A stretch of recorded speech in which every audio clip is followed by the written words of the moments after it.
ආයුබෝවන් දිනපතා විකාශනය වන ලංකාවේ ප්‍රථම සහ එකම බෞද්ධ ප්‍රවෘත්ති විකාශයෙන් අද ඔබ හමුවන මම ප්‍රසාද් සඳුන් ජීවන්ත. ප්‍රථමෙන් දකිමු ප්‍රධාන ප්‍රවෘත්ති සිරස්තල.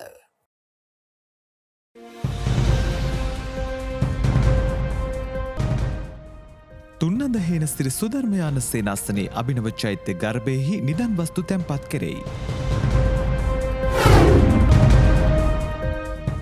හෙයන්තොඩුව පුරාණ රාජමහා විහාරය ගෙවතු වගාවට දුන් දිරිය. හිඟුල්ලකන්ද මහාවිද්‍යාලයේදී වූ සමාජ සත්කාරයක්.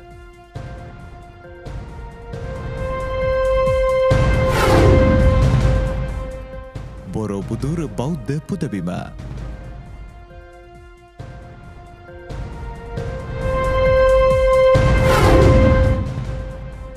පරිසර දූෂණය ලොවට අහිමි කරන ජීවිත.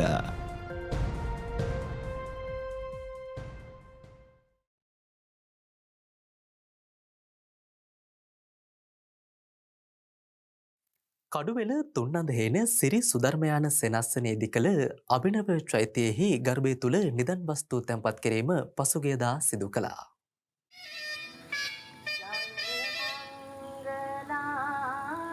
සේනාසනාධීපති පූජ්‍යපාද කොටිකාවත්තේ ධම්මකුසල ස්වාමින්ද්‍රයන් වහන්සේගේ අනුශාසනය මත විහාරස්ථ දායක පිරිසගේ මුල්‍ය සහ ශ්‍රම දායකත්වයෙන් අභිනව චෛත්‍ය ඉදිකර තිබෙනවා. ඒ මියන්මාරයේ ශ්වේදගොන් චෛත්‍ය ආකෘතිය අනුසාරයෙන්.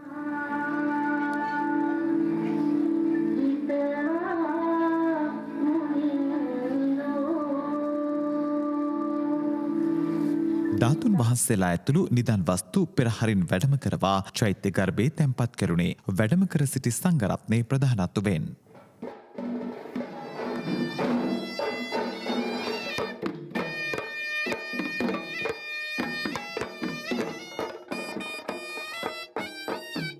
ඊට සමගාමීව සම්බුද්ධ පූජාවන් ඇතුළු පින්කම් රැසක්ද ක්‍රියාත්මක කෙරුණා.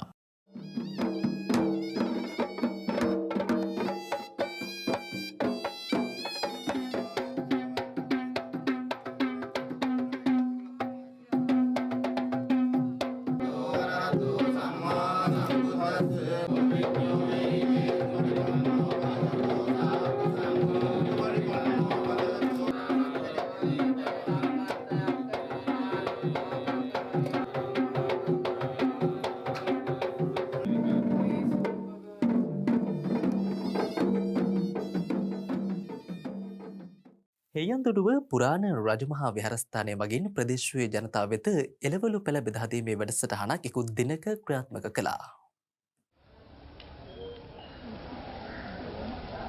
හෙයන්තොඩුව පුරාණ රාජමහා විහාරාධිපති පූජ්‍යපාද වැලමිටියාවේ සීලරතන නායක ස්වාමින්ද්‍රයන් වහන්සේගේ අනුශාසනය මත විහාරස්ථ තරුණ බෞද්ධ සමිතියයි වැඩසටහන සඳහා මූලිකත්වය ගෙන තිබුණේ.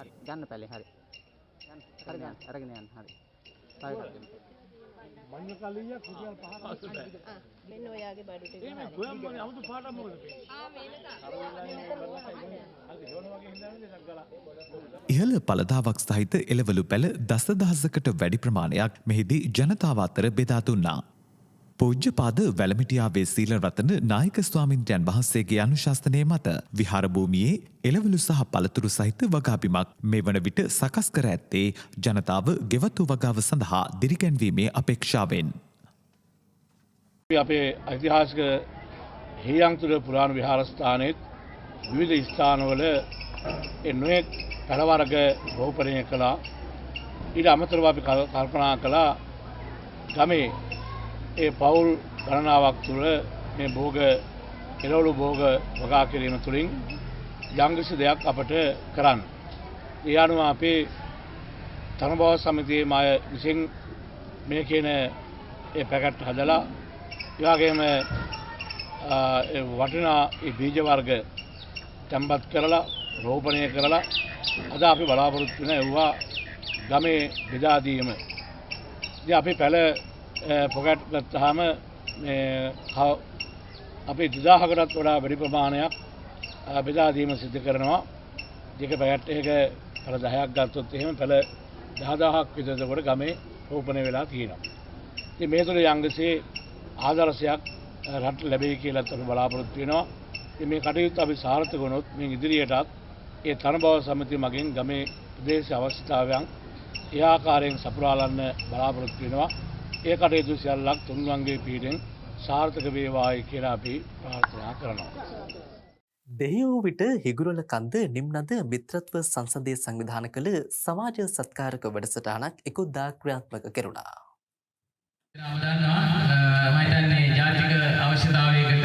සමාජ සත්කාරය ක්‍රියාත්මක කෙරුණේ හිඟුරල් කන්ද මහාවිද්‍යාලය කේන්ද්‍ර කර ගනිමින්.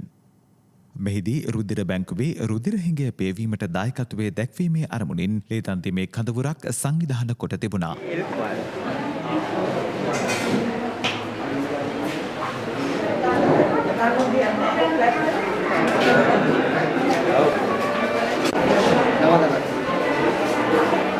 මෙවර මෙම ලේදන්තීමේ කඳවුර සංවිධාන කර තිබුණේ අකණ්ඩව දසවන වරටයි. එසේම අවිස්ථාවේල්ල දිස්ත්‍රික් මහරෝහල වෙත ඖෂධ තොගයක් පරිත්‍යාග කිරීමටද කටයුතු කළා. හිඟුරල කන්ද මහාවිද්‍යාලය පරිශ්‍රයේ රුක්රෝපණ ව්‍යාපෘතියක්ද මෙහිදී ක්‍රියාත්මක කෙරුණා.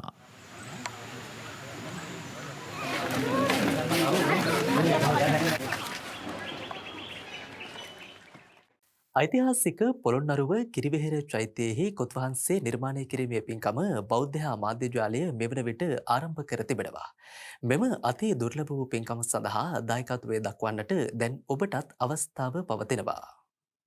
ලක්දිව සහලින් ස්වයන් පෝෂිත කළ පොළ තිසිපුර මහා නිරිදුන් වූ මහා පරාක්‍රම බහු රජු විසින් සුභද්‍රා දේවි බිසව සිහිපත් කරමින් ඉදි කළ පොළොන්නරු සොළොස් මස්ථානයන්ගෙන් එකක් වන පොළොන්නරුව කිරිවෙහෙර සෑය ප්‍රතිසංස්කරණය කර කොත්වහන්සේ නිර්මාණය කිරීමේ කටයුතු මේ වන විටත් බෞද්ධයා මාධ්‍ය ජාලය ආරම්භ කර තිබෙනවා. නිරන්තරයෙන් මුළු ලෝකයටම දැවන්ත අසද්දුෂ්‍ය මහා පින්කම් කිරීමට හුරු කළ බෞද්ධයා මාධ්‍ය ජාලයේ මූලිකත්වය ඇතිව පුරාවිද්‍යා දෙපාර්තමේන්තුවේ අධීක්ෂණය යටතේ මෙම අසිරිමත් පින්කම සිදු කිරීමට නියමිතයි. පොළොන්නරුව සොළොස්මස්ථානාධීපති මහනුවර ඓතිහාසික ගෙඩිගේ රාජමහා විහාරාධීපති සියම් මහා නිකායේ අස්ගිරි මහා විහාර පාර්ශවයේ අනුනායක අතිපූජ්‍ය වේනර්වේශ්‍රී උපාලි අනුනා හිමියන්ගේ අනුශාසනා ඇතිව බෞද්ධයා මාධ්‍යජාලයේ සභාපති පූජ්‍යපාද බොරලන්දේ වජිරඥාන නායක ස්වාමින් වහන්සේගේ මඟ පෙන්වීම යටතේ මෙම අති දුර්ලභ වූ පින්කම සිදු කිරීමට නියමිතයි. මෙවන් මහා පින්කමකට සහභාගී වී කුසල් රැස් කර ගැනීමට කල්යාණ මිත්‍ර නාලිකාවක් ලෙස අප සදැහැති ඔබටද අවස්ථාව ලබා දී තිබෙනවා. ඔබ දැහැමින් සෙමෙන් වීර්යෙන් උපයාගත් මුදල පහත ගිණුම් අංක වෙත යොමු කර ඔබත් මහා පින්කමක කොටස්කරුවෙකු වන්න. බෞද්ධයා පුණ්‍යාධාර අරමුදල මහජන බැංකුව ගිණුම් අංක 176යි 100යි 130යි 02යි 46යි 69.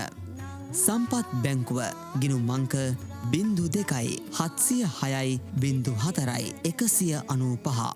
ලංකා බැංකුව ගිණුම් අංක 04යි 810යි 21යි 968. වැඩිදුර තොරතුරු සඳහා විමසන්න. මූල්‍ය හා පරිපාලන අධ්‍යක්ෂ මහේෂ්ද අල්විස් මහතා 0.74යි 906යි 0.9. දුර්ලභ වූ මිනිසත් භවයේ දාන පාරමිතාව පුරා සසර සයුරින් එතර වන්නට ඔබත් මෙම දුර්ලභ වූ මහා පින්කමක කොටස්කරුවෙකු වන්න. ඉන්දුනීසියාවේ බෝරෝබුදුර් බෞද්ධ පුදබිමේ තොරතුරුත් සමගින් දැන් අවධානය විදෙස් පුවත් වෙත. ලෝකයේ විශාලතම බෞද්ධ ඉදිකිරීම් අතුරින් එකක් ලෙස සැලකෙන බෝරෝබුදුර් ක්‍රිස්තු වර්ෂ 824 දී පමණ ඉදිකර ඇති බවටයි සඳහන් වන්නේ. මහායාන සම්ප්‍රදායට අයත් සමස්ත බෝරෝබුදුර් විහාරස්ථානය විදහා දක්වන්නේ බෞද්ධ දර්ශනයේ ඇති ගැඹුරු ඉගැන්වීමයි. තෘෂ්ණාවට ලැදි මිනිසුන්ගේ ලෞකික දේ පිළිබඳව පවතින ආශාවන් පහත මාලයන්හි ඇති ගලින් නිමවන ලද රූප මගින් පැහැදිලිව නිරූපණය කරන බවත්, අධික තෘෂ්ණාවෙන් ඇතිවන වේදනාව මෙහි ඇති මූර්ති මගින් පිළිබිඹු කරන බවත් ඒ පිළිබඳව අධ්‍යයනය කළ විශේෂඥයෝ පෙන්වා දී තිබෙනවා.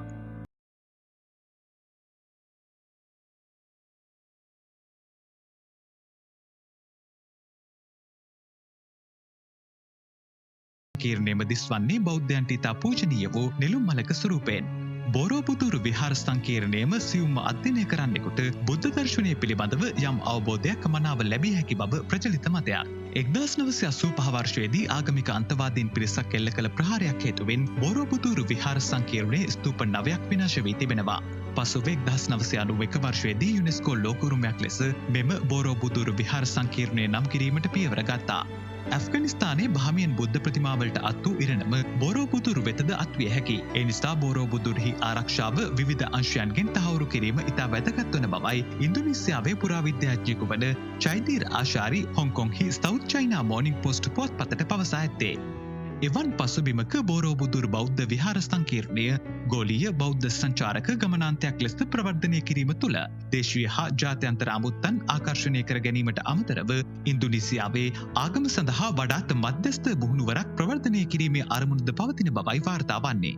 ඉන්දුනීසියාවේ ආගමික කටයුතු අමාත්‍ය යකුට් චොලිල් කවුමාස් සවුත් චයිනා මෝර්නිං පෝස්ට් පුවත්පතට පසුගිය දිනක සඳහන් කර තිබුණේ ආගමික මධ්‍යස්ථභාවය වැඩි දියුණු කිරීම සඳහා බෞද්ධයන්ගේ ගෞරවාදරයට පාත්‍ර වූ වැදගත් ස්ථානයක් ලෙස ඉන්දුනීසියානු රජය ලෝපුරා බෞද්ධයන්ට සහභාගී විය හැකි බෞද්ධ උත්සව බෝරෝබුදුරුහි ප්‍රවර්ධනය කරන්නේ කෙසේද යන්න පිළිබඳව මේ වන විටත් අධ්‍යයනය කරමින් සිටින බවයි.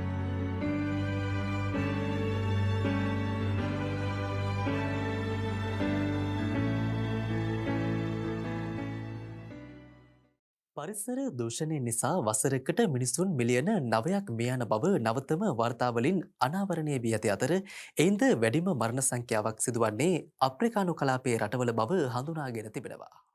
2015 වර්ෂයේ සිට ගත වුණු සෑම වසරකදීම ලෝපුරා මිලියන 9කට ආසන්න මිනිස් ජීවිත හානි වන බව විදෙස් මාධ්‍ය වාර්තා කරනවා. තවද ලෝකයේ සිදුවන සෑම මරණ 6කින් එකක් පරිසර දූෂණය හේතුවෙන් සිදුවන බව මෙවන විට අනාවරණය වී තිබෙනවා.